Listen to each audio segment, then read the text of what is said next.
السلام علیکم، welcome back to my YouTube channel. تو آج کی اس ویڈیو میں ہم دیکھیں گے حمل روکنا اور کنڈم کا استعمال کرنا اسلام میں کیسا ہے۔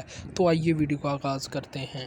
21 سال کا ہوں اور شادی شدہ ہوں، بہت اچھی بات ہے۔ میری اور اہلیہ کی پڑھائی ابھی جاری ہے۔ کیا ہم پڑھائی میں خلل انداز نہ ہونے کی وجہ سے بچے روک سکتے ہیں؟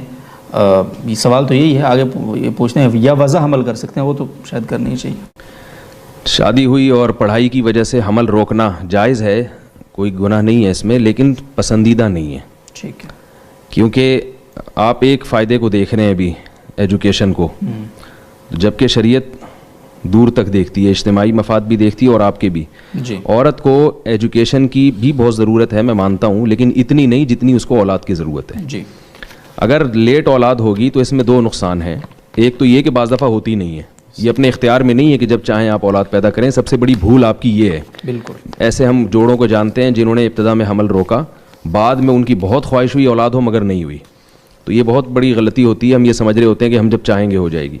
دوسرا یہ ہے کہ اولاد دیر سے ہوگی تو پھر عورت کے لیے ان کو پالنا مشکل ہوگا۔ آپ کے لیے بہتر ہے کہ آپ کی اولاد جوانی میں ہی جوان ہو جائے۔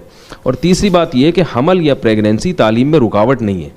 میرے پاس یورپ امریکہ سے بھی لوگ آتے ہیں اور میں تو حالات پوچھتا رہتا ہوں، وہ کہتے ہیں وہاں یونیورسٹیوں میں پریگننٹ عورتیں پڑھتی ہیں، لڑکیاں پڑھتی ہیں، پریگنینسی کو کوئی بیماری نہیں سمجھا جاتا۔ تو پریگنینسی کے ساتھ سب کچھ ہو سکتا ہے، وہ تعلیم حاصل کر سکتی ہیں۔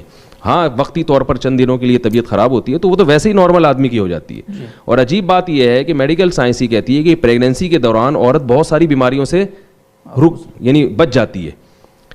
پریگنینسی میں تو کچھ پریشانیاں ہوتی ہیں، لیکن اگر وہ یہ سمجھتی ہیں کہ پریگنینسی نہیں ہوگی تو ہماری پورے 9 مہینے تک صحت اچھی رہے گی، ایسا نہیں ہے۔ وہ پھر دوسری چیزیں آنا شروع ہو جاتی ہیں۔ ایک بات تو یہ ہے کہ تو پریگنینسی میں بہت ساری بیماریاں، کچھ بیماریاں اگر ہوتی ہیں، کچھ طبیعت خراب ہوتی ہے تو بہت ساری بیماریوں سے اللہ تعالیٰ عورت کو بچا بھی لیتے ہیں اس دوران۔ تو یہ تصور بھی غلط ہے کہ پریگننٹ عورت کچھ نہیں کر سکتی ہے، سب کچھ کر سکتی ہے، وہ پڑھ بھی سکتی ہے، تعلیم بھی جاری رکھ سکتی ہے۔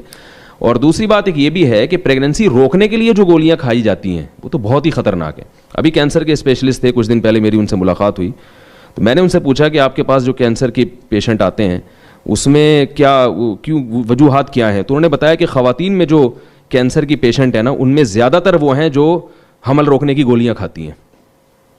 حمل روکنے کی گولیاں جو خواتین کھا رہی ہیں ان میں بریسٹ کینسر کا بھی ریشو زیادہ ہے اور ویسے بھی کینسر کا ریشو زیادہ ہے۔ تو جائز ہونے کی حد تک تو ٹھیک ہے، تعلیم کی وجہ سے آپ اولاد کو مؤخر کر دیں، مگر ان سب چیزوں کو بھی سامنے رکھنا چاہیے۔ لیکن پھر بھی میں کہتا ہوں کہ نکاح ہی نہ کرنا تعلیم کی خاطر، اس سے پھر بھی یہ بہتر ہے کہ آپ نکاح کر کے حمل روک لیں۔ بعض لوگ جو یہ کرتے ہیں نا کہ ابھی ہم پڑھ لیں پھر شادی کریں گے، اس سے پھر بھی بہتر ہے کہ بھئی آپ شادی کر لیں، بے شک آپ اولاد کو